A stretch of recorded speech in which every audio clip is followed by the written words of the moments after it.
good. But you have a wonderful story. You have a wonderful lineage here I want to get into, but I want to begin everything with getting through the last 3.5 years. How did you get through the pandemic, and how did it change you? Yeah, so during the pandemic, it actually changed the way it actually helped me to unlock the beliefs I had in terms of not being a content creator. It was actually during that time that it really kicked off my content creation. And the way I did it was what you're doing right now, was through creating a podcast, my own podcast, Yeah, because it's an easier way for you to start, getting comfortable with the camera. You're passing the ball to the other side, right? The focus is on the guest. So I actually started becoming much more comfortable on camera because of that. And of course, the pandemic brought everyone online. Zoom was very comfortable. Everyone started to go to Zoom. So it was actually the best period of my growth, actually. It was in the pandemic. I started creating my own content as well. After getting comfortable on video through the podcast, I created my own 90-day challenge on YouTube, um, incentivized by one of my mentors at the time, was Miles Beckler, which I extended to 100 days, 100 videos in 120 consecutive days on YouTube.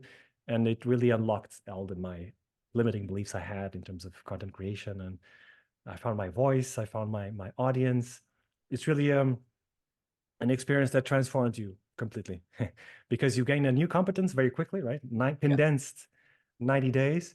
yeah, You start creating an audience very, very quickly because then YouTube or whatever platform you're using starts to see you as a partner, a content partner. So it gives you more eyeballs, right? yeah, And yeah, I think it was the best thing that happened to me, and I gained authority here in the local market in Portugal. yeah. Very, That's very good way. fascinating. The 90-day idea, because that's when it becomes habit. After 90 days, you're solidified. So that's pretty cool. Yeah, I hated the first few videos, of course, the first, the second, third, Yeah, but after like the 30th, it was exactly around the 30th that I found my voice and I was more comfortable. And I was like, I'm talking to you right now. Like I really had clear on my mind who was my target audience, and then things just start to align because once you are truly yourself and you generally show your true self, your character, your beliefs, your unique vision of the world, that's when you start attracting the right people to your world. And at first I was a bit forcing myself into it, like trying to be someone I was not. But once, after the brute force of creating so many videos in a row, it really forced me to, become a content creator and yeah. find my voice. So let's get to the exact essence of what you do for a living. I'm going to put you in front of a bunch of third grade students. It's career day, and one of them looks up and asks you, "What do you do for a living?" How do you answer that child? Yeah, that's another question. I saw your different podcast episodes. You said that, and I thought this is a brilliant question. Thank you. um, yeah, so I would say that I help people that want to get known on the internet by using only what they have already in their own world to get attention of those that they consider the best clients that they could have. So that's basically my approach. Is I call it the internet anti-marketing approach because it's actually that. It's to avoid the what the gurus tell us all the time to do. You're one funnel away, or the ads, or all those crazy, confusing tactics. At least for when you're the beginning stages of, but below 10K a month, it's actually. I believe in my own perception that you don't need to complicate things. You already have everything you need in your world. You have context, you have an audience already, you have a network of people that you can tap into in different ways. And all you need to do is simple tweaks in the way you position yourself and maybe in the way you offer your expertise. And yeah, I truly believe that you already have everything you need in your world. Yeah, absolutely. So, what did you want to be in the third grade? What was your dream to grow up and become? I actually wanted to be a cinematographer, start Okay. directing movies. I was doing since my childhood. I remember I still have those VHS cassettes of stop motion movies with Legos, with Playmobiles Yeah. and stuff. I was also making movies with my sister. I was even charging tickets to my family. Was my beginning entrepreneur phase, maybe. I don't know, very distant. Charging tickets to show the movies at the end of the evening. I've tried to follow that path. I went to a professional school around video creation. In the secondary education, like I chose a professional secondary education path. Then I tried to follow there's a kind of I don't know if you say it in English, conservatory of cinema. It's like a Sure. very closed higher education space where you become a real cinematographer. But I was not accepted in it. I felt a little, it's a bit elitist here in Portugal. I didn't like the vibe. So I slowly started to change my trajectory. I went to advertising with marketing, and then I finally, parked here in the digital marketing space. So it's been an evolution, so to speak, Yes, from yes, film yes, to indeed. where you're at today. So yeah, it's Yes, interesting. We with got a yeah, big, lots of experimenting different things. yeah, yeah. It's interesting. We got a museum here in Kansas City that's kind of a Lego theme. And there's a station that you can go to, and there's an iPad, and you can build, and it's a stop motion app that's on there, and they make it really easy, and you can just build it, and it'll capture it. You can send it to yourself. It's crazy how modern technology has made all these dreams we had as kids become reality now. It's so cool to see. Yes. It's at a distance of a click right now, right? And I still also remember doing like in those books where I make a cartoons Yeah. if you run papers in a row. And I still remember doing that. And Yeah, nowadays, it's just an AI tool just create something that's very it. quickly. That's it. It's a different So times, just it's different times. it's interesting. So what was the film? What was it? A filmmaker, a film? What was the real motivation for you growing up that made you love cinema? I don't know. I think I always liked to tell stories. I don't know. I always had this something inside of me that would tell me like, and then you tell stories, and also to provoke emotions on people.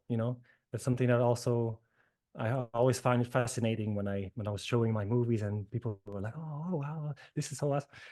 Um, I think that's the main motivation I had is to provoke some kind of emotions and feelings on people through my creations.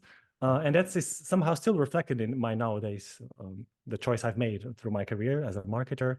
We Yeah, kind of, as marketers and kind of copywriters, we also need to work on people's emotions, right? And kind of touch upon those feelings and make people take decisions based on emotions, right? Most of the decisions we take are at the end, taken by based on emotions, right?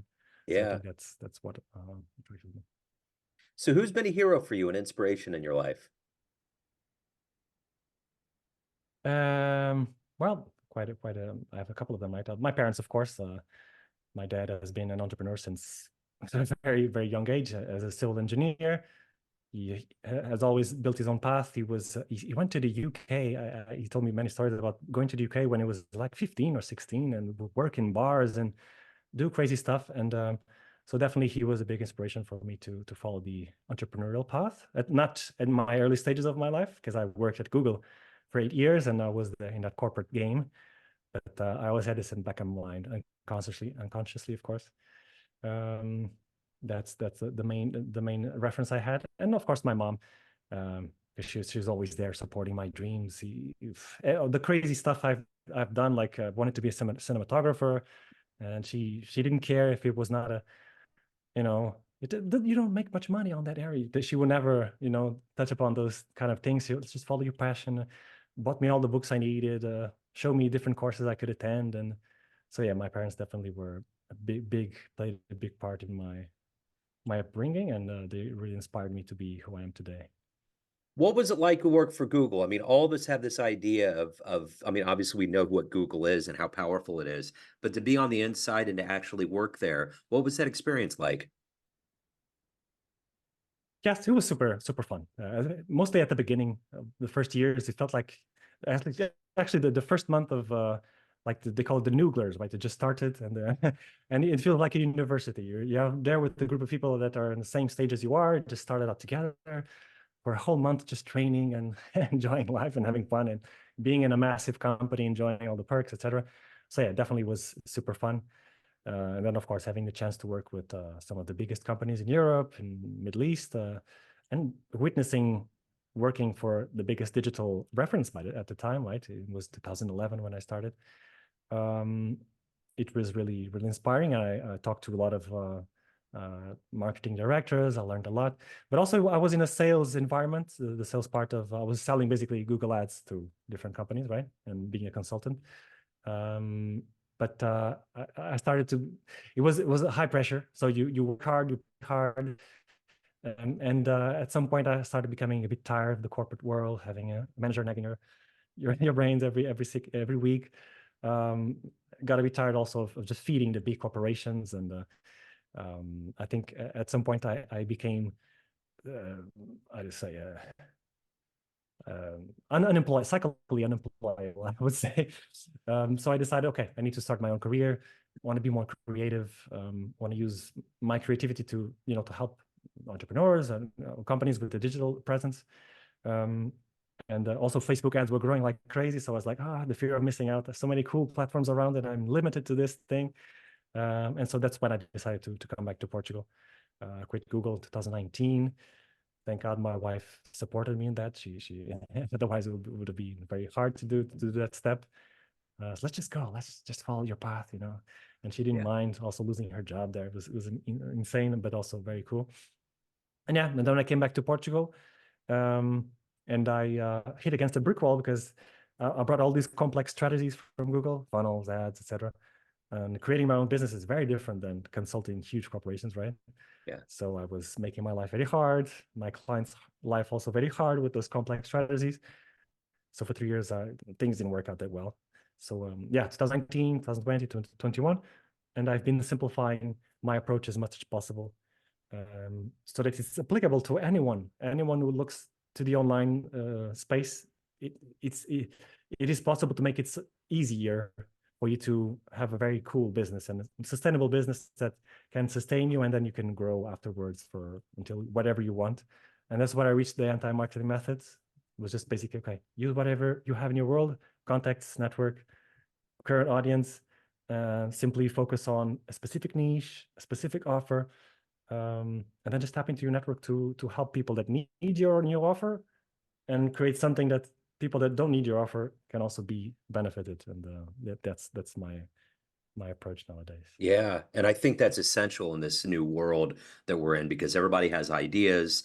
They, in podcasting, for instance, people that are doing it already have a presence. They've already have people that are interested. So it's all about getting people that are experts like you that harness that and then put you in the right direction. It's very essential. It's coaching, podcast coaching, or digital coaching, so to speak. So, I remember seeing a 60-minute special probably about 2011 or 12, and the owners of Google were on there, and most of the public didn't understand how they made money. They're like, you're a search engine, how do you do this?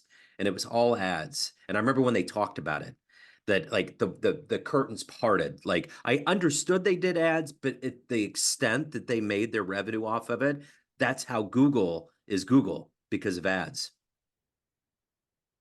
It was Absolutely. I fascinating. also, when I applied there, I was thinking, is it a real company? It's just a browser, like an empty white page with just a little bar for you to search for something. Is it a real company? And then when I got there, yeah, you realize it's like a massive machine and yeah, ads are sustaining it, and it's insane how they found this little secret recipe, right? And they've been innovating constantly, and yeah, it's a very inspiring company to work for. If you're in that mindset of playing the corporate game, right? Yeah, right. Some people are made for that. Yeah. I met so many of those corporate cyborgs that are completely playing that ladder game, and they love it, love that hunt, right? And but yeah, definitely, I figured out in my last 3 years there, I was slowly understanding, yeah, this is not the place for me, and then finding my own path. But yeah, it's definitely an amazing company. Yeah. So now that you have your own path and you're chartering your own business, what is your motivation every day to wake up, to help people get to a better place, and to ultimately fulfill what you want to get done and achieve in your life? Yeah, basically, I'm just in I'm basically in this game to serve people and to be served at the end, right? So I'm a true believer that but one of my favorite quotes is from Zig Ziglar: "You can get everything you want in your life if only you will help enough other people get what they want." So I really follow that to the maximum, because I know that's the real path. The only path for you to succeed long term is if you serve others and not just try to reap as much as possible right now. Get all the money right now. That's never a sustainable way to grow a business. And even if it needs patience to be where I want to be, I'm willing to wait. Patience is my middle name. But I really I'm capable of waiting for the good fruits to arrive at the end. And my goal is simple, just to have freedom to myself for my family. Like just don't have any issues with choosing where to stay, where to be. With my wife and my daughter, we have a 3-year-old daughter now. I know all of it is right now is for her, like to guarantee an amazing future, first to travel like constantly and maybe move to different parts of the world. That's basically it, is to help people get what they want, and then I know that by default I will also get what I want from my life and my family. So if you can meet anybody alive on the planet right now that you're inspired by, who would you love to meet and talk to? Um, right now, well, I already talked to him through my podcast. Actually, his name is Miles Beckler. He was the one that inspired me to kick off my this my career, a solo career. He's a super awesome guy in this internet marketing industry that is very jaded with crazy gurus that don't want the best for you. And he's actually one of the good guys that has been in here for the long haul. He inspired me to do all the 90-day challenges, etc. I would love to meet him. Um, who else in this? I would love to meet also. I don't know. I love football. I don't know if you like soccer. Yeah, absolutely. I would love to meet Cristiano Ronaldo. I mean, he's been an icon for me and inspiration as well since well, basically the same age, him and I. So I grew up watching him grow up. When he was 17, going to Manchester. I also went to Manchester myself, like to do my own my master's degree in Manchester. He was at his last year there, so he left before almost after I arrived. Um, but yeah, those are Ronaldo is an inspiration because of what I said. I mean, he's very patient as well. He never quits. He's like, and he really works hard to get what exactly what he wants. And yeah, the true inspiration for everybody. That I think those two would be my first choices now. So of all of the things that you've done and overcome and become in your life, what are you the proudest of? Um, I think one of them is to actually follow my intuition in whatever I do. So I chose to do the cinema thing. I went through it until the end, and then I found, okay, this is not the way. I never like my dad wanted me to do some things, that maybe you should do this, like try to be on TV, but I never went through to with those options. I always followed my own path, and then whenever I put something in my mind, I go through it, and I get it. If I really want, I always get it. For example, like the Google thing, I came back to Portugal after my master's degree in Manchester, and I had it in mind that the holy grail is Google, so I'm gonna do everything I can to get there. And I started doing why I'm actually preaching now, to tap into my own network, to see who knows who that works there. I found someone that knows someone that works there, so I tapped into that connection. I created a CV using my design skills, as if it's like a Google search of my name, and then the experience is the Google search results is my experience. And yeah, I was visualizing myself there, and it just happened. So I think that's the main thing is, I know when I wanted something badly, and I did everything I can, and I achieve it. So I think that the going to Google is maybe my proudest moment thus far, and also the step of quitting that. Like, I'm having a dream job. Like, Google is, everyone is jealous of you. Everyone's, oh, what are you doing? You should be proud to be there and happy. But I'm also proud of not listening to that voice in my head that would say, oh, you should stay at Google. It's like a dream job. Everyone is jealous of you. I forgot about that, and no, I want to follow my own path. I'm going to quit, go back to Portugal, live a calmer life, and do whatever I can to reach my own goals. Yeah, those are the two steps that I'm most proud of. So everyone at the end of the day has a perception of you, your family, your friends, all your clients, colleagues, but you run the show. What's your perception of you? Who do you think you are? Uh, I'm just I don't know. I'm just a guy that loves to put a smile on the face of other people. I generally believe in that, and I feel that. It brings me true joy when, whenever I go, my wife, even my wife says that you always use your charm. Even when I see grumpy people in the public services or whatever, I'm always able to make them feel a bit better about themselves and maybe give me a smile. And oh, okay. So maybe that's I'm a guy that likes to spread kind of joy, and live happily. I truly, I have some, always had some issues about anxiety, but even though I have anxiety issues, I still, you know, wanted to live a happy life and make other people happy. So that's maybe my main characteristic, I would say. Yeah. So if anyone wants to hire you, reach out to you, learn more about you, where's the best place to go? Sure. So yeah, I'm still in my beginning stages of internationalizing my brand. So, but you can go to tiagofaria.pt. That's TIAGOFARIA.pt.